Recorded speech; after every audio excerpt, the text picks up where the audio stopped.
Good morning everyone, how are you? I am absolutely fine here and hope to same at your home. Students, it's chemistry for 11th class. We were talking about the intermolecular force of attraction. Intermolecular force of attraction के बारे में हम बात कर रहे थे और आज जो हमें बात करनी है इंटरमोलिकुलर फोर्स के, हमने 5 टाइप आपको बताए थे, ठीक है। 6 टाइप कह लीजिए, 6 एक हाइड्रोजन बॉन्डिंग भी थी, तो उनमें आप ऑलरेडी 3 आप पढ़ चुके हो। डाइपोल डाइपोल इंटरेक्शन आप पढ़ चुके हो, आयन डाइपोल इंटरेक्शन आप पढ़ चुके हो, आयन इंड्यूस डाइपोल अट्रैक्शन आप पढ़ चुके हो। आज हम बात करेंगे डाइपोल इंड्यूस डाइपोल इंटरेक्शन की। देखिए, डाइपोल इंड्यूस्ड डाइपोल इंटरेक्शन की, ये किस तरह का इंटरेक्शन होता है, किसके बारे में आज हम बात करेंगे। देखिए, पहले आप समझ लीजिए, डाइपोल इंड्यूस्ड डाइपोल मतलब डाइपोल की हेल्प से बनाया गया एक और डाइपोल। ध्यान से समझिए, पहले क्या था, अगर आयन इंड्यूस्ड डाइपोल होता तो आयन की हेल्प से बनाया गया इंड्यूस्ड डाइपोल, ठीक है। यहाँ एक डाइपोल, या डाइपोल का मतलब सीधे आपको पता है कि पोलर मॉलिक्यूल होगा और वो पोलर मॉलिक्यूल एक और नया डाइपोल रेडी करेगा, इंड्यूस्ड डाइपोल वो बनाएगा। तो हम आज एक एग्जांपल की हेल्प से हम आपको इस चीज़ को बताने की कोशिश करेंगे किस तरह से dipole induced dipole interaction force किस तरह से वर्क करता है। तो चलते हैं इसके बारे में। कोई भी आप एक नॉन पोलर मॉलिक्यूल आप ले लीजिए, ठीक है, सॉरी पोलर मॉलिक्यूल आप ले लीजिए। सपोज दैट कि वो ए और बी है, जिसके ऊपर डेल्टा पॉजिटिव और डेल्टा निगेटिव चार्ज है, ठीक है। ये एक अलग टाइप का मॉलिक्यूल है जो कि पोलर है नेचर में। अब एक आप नॉन पोलर ले लीजिए। नॉन पोलर का मतलब कोई भी आप इनर्ट गैस ले लीजिए, कोई एक इनर्ट गैस का मॉलिक्यूल आपके पास में ऐसे मान लीजिए।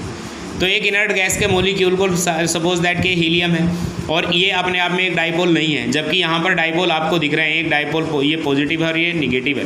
तो इन दोनों के बीच में किस तरह का अट्रैक्शन होगा, ये जो आपका दिख रहा है डाइपोल, ये इस पर एक इस तरह का फोर्स ऑफ अट्रैक्शन लगाएगा कि इंस्टेंटेनियस टाइम पर, एक स्पेशल टाइम पर, या किस तरह से फोर्स ऑफ अट्रैक्शन लगाएगा कि ये इसको जो है डाइपोल के अंदर इसको भी ये कन्वर्ट कर देगा। जी, इसकी वजह से इसके ऊपर थोड़ा सा पॉजिटिव चार्ज और थोड़ा सा निगेटिव चार्ज आ जाएगा इस डाइपोल की वजह से, ठीक है। तो आप क्या कह सकते हो इसको डिफाइन आप कैसे कर सकते हो, डाइपोल इंड्यूस्ड डाइपोल इंटरेक्शन में be defined as a force of attraction which is produced between a polar molecule and a non polar molecule. ये एक पोलर मॉलिक्यूल और नॉन पोलर मॉलिक्यूल है, इन दोनों के बीच में लगने वाला फोर्स ऑफ अट्रैक्शन और डाइपोल इंड्यूस्ड डाइपोल। इसकी वजह से जो डाइपोल्स आपको दिख रहे हैं, दोनों डाइपोल्स, इनकी वजह से एक और नया डाइपोल यहाँ बना है जिसे इंड्यूस्ड डाइपोल कहा आपने। इंड्यूस्ड डाइपोल यानी बिल्कुल अभी अभी बनाया। ये नंबर आपका 4 था। और नंबर 5 की अगर हम बात करते हैं तो that is number 5 dispersion force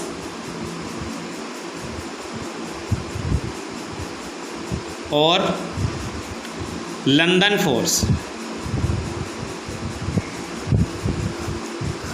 देखिए, डिस्पर्सन फोर्स और लंदन फोर्स। डिस्पर्सन फोर्स या लंदन फोर्स क्या होता है, इसके बारे में हम बात करने वाले हैं आज। डिस्पर्सन फोर्स और लंदन फोर्स। तो एक बात बता देता हूं मैं आपको। देखिए, जब आपके पास में कोई 2 मॉलिक्यूल्स होते हैं और जो कि नॉन पोलर होते हैं नेचर में, बिल्कुल पूरी तरह से कम्प्लीटली नॉन पोलर, हीलियम भी नॉन पोलर है, हीलियम भी नॉन पोलर है। तो देखिए, ये कब इसकी स्टडी को जो है, इसकी जो स्टडी है वो साइंटिस्ट आपके फ्रिट्ज लंदन ने 1930 को इसको स्टडी किया। फ्रिट्ज लंदन, उन्हीं के नाम पर ही लंदन फोर्स पड़ा। तो इन्होंने ये बताया कि due to the movement of the electrons, due to the migration of electron, जब इलेक्ट्रॉन मूविंग करते हैं, when the electrons are moving, जब इलेक्ट्रॉन मूविंग करते हैं तो at instantaneous time, due to the electron clouds, due to the electron clouds, electron clouds की वजह से, ध्यान से समझ लिएगा, due to the movement of electrons and due to the electron clouds, electron clouds की वजह से क्या है कि ये एक इंस्टेंटेनियस टाइम पर थोड़ा सा ये पॉजिटिव हो जाता है, ये थोड़ा सा एक पॉजिटिव और एक थोड़ा सा निगेटिव बन जाता है, ठीक है। इन मॉलिक्यूल पर थोड़ा थोड़ा चार्ज यहाँ पर आ जाता है, किसकी वजह से, due to the movement of the electrons and due to the electron cloud. Electron cloud यहाँ पर ज़्यादा हो जाता है, जब लगातार मूवमेंट करता है कोई भी इलेक्ट्रॉन तो इलेक्ट्रॉन क्लाउड ज़्यादा हो जाता है, जिसकी वजह से इनके ऊपर थोड़ा सा निगेटिव और एक के ऊपर थोड़ा सा पॉजिटिव चार्ज आ जाता है। और इन दोनों के तो ये दोनों जो हैं, जब इलेक्ट्रॉन क्लाउड की वजह से इन पर थोड़ा थोड़ा ये जब चार्ज आ गया तो इनको कह देते हैं हम मोमेंट्री बॉडी, कह सकते हैं आप इसको मोमेंट्री बॉडी। कब कहा आपने, जब इनके ऊपर थोड़ा थोड़ा स्लाइटली पॉजिटिव और निगेटिव चार्ज आ गए। तो डिस्पर्सन और लंदन फोर्स में भी defined as the force of attraction, the force of attraction which is doing work between 2 momentary bodies.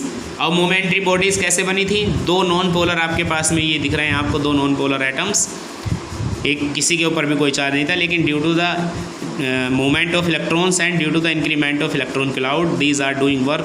They have slightly positive and slightly negative charge and known as momentary body, और इन्हें कहा जाता है momentary body. और अब आप कह सकते हैं यहाँ पर लंदन फोर्स में भी defined as the force of attraction. The force of attraction between two momentary bodies is called dispersion force और लंदन फोर्स. ये डेफिनेशन आपकी है लंदन फोर्स या डिस्पर्सन फोर्स की. नंबर 6 आपको आ जाता है अब हाइड्रोजन बॉन्ड. तो हाइड्रोजन बॉन्ड क्या है आप पढ़ चुके हो.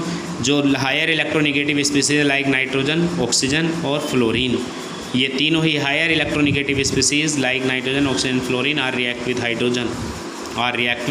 Hydrogen and form a bond, और एक बॉन्ड बनता है that is called hydrogen bond. इसे हम कहते हैं हाइड्रोजन बॉन्ड. तो ये एक सिंपली है. इसके बनने की वजह से जहाँ पर हाइड्रोजन बॉन्डिंग मिलती है वहाँ जो है जो मॉलिक्यूल्स होते हैं वो गैसेस स्टेट से लिक्विड स्टेट में आने की कोशिश करते हैं. एग्जांपल के तौर पर जैसे HF एक लिक्विड है जबकि HCl एक गैस है. क्यों? क्योंकि यहाँ पर इंटरमोलिकुलर हाइड्रोजन बॉन्डिंग है और यहाँ पर नहीं है. ये चीज़ मैं आपको पहले भी पढ़ा चुका हूँ, इसको बस हम यहीं रहने देते हैं. अब हम आगे बढ़ते हैं जो हमारा नेक्स्ट टॉपिक है. नेक्स्ट टॉपिक हमारे पास में है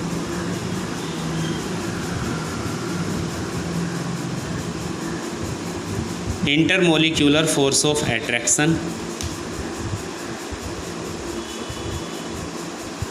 वर्सेस काइनेटिक एनर्जी. ऐसे मान लीजिए इंटरमोलिकुलर फोर्स ऑफ अट्रैक्शन और काइनेटिक एनर्जी में क्या रिलेशन है. काइनेटिक एनर्जी मत कहिए आप, इसको थर्मल एनर्जी कहिए. तो इंटरमोलिकुलर फोर्स ऑफ अट्रैक्शन, इसके बारे में मैं आपको छोटी सी बातें बिल्कुल बताऊंगा. तो देखिए इंटरमोलिकुलर फोर्स ऑफ अट्रैक्शन क्या है. इंटरमोलिकुलर फोर्स ऑफ अट्रैक्शन की वजह से जो मॉलिक्यूल्स हैं वो क्लोजली पैक्ड रहते हैं. लेकिन अगर हम थर्मल एनर्जी की वजह से देखें तो थर्मल एनर्जी की वजह से जो किसी भी सब्सटेंस के मॉलिक्यूल जो हैं वो मूवमेंट करते रहते हैं. Try to understand. तो अगर आप यहाँ पर ये कहना चाहते हैं कि intermolecular force is inversely proportional to thermal energy, तो बिल्कुल भी गलत नहीं है, बिल्कुल करेक्ट है ये बात. Intermolecular force is inversely proportional to thermal energy, यानी इंटरमोलिकुलर फोर्स अगर ज़्यादा होगा तो थर्मल एनर्जी बहुत कम होगी, और अगर थर्मल एनर्जी बहुत ज़्यादा होगी तो इंटरमोलिकुलर फोर्स ऑफ अट्रैक्शन बहुत कम होगा. इसकी वजह से मॉलिक्यूल्स आपस में क्लोजली पैक्ड रहते हैं और थर्मल एनर्जी की वजह से मॉलिक्यूल्स आपस में मूविंग करते रहते हैं, रैंडमली मूवमेंट करते रहते हैं. तो ये thermal energy versus intermolecular force of attraction था. इसमें और बाकी इतना कुछ है नहीं.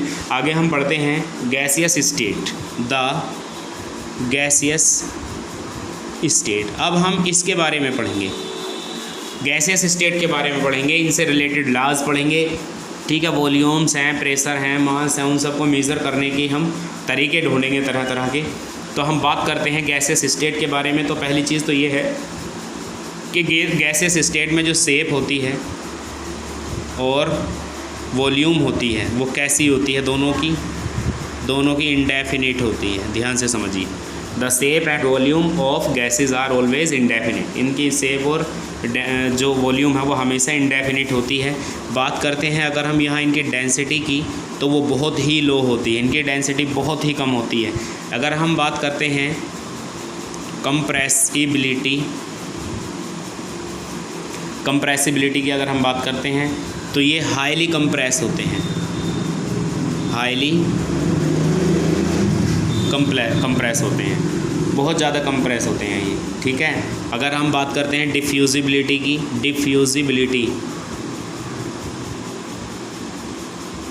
तो डिफ्यूजिबिलिटी में इनकी जो डिफ्यूज़न वैल्यू है बहुत ही ज़्यादा हाई होती है. समझे. तो ये इनकी कुछ प्रॉपर्टीज़ हैं. अब कल हम जो बात करेंगे इनकी कुछ मेज़रमेंट टर्म्स से बात करेंगे, जैसे कि measurement of mass, measurement of volume, measurement of pressure और टेम्परेचर. इनसे रिलेटेड बात करेंगे. फिर हम अपने लॉज पर आ जाएंगे और आप इनको जो भी नोट्स मैं आपको करा रहा हूँ इनको अच्छे से रेडी करते रहिएगा. Thank you and have a nice day students. Good morning everyone.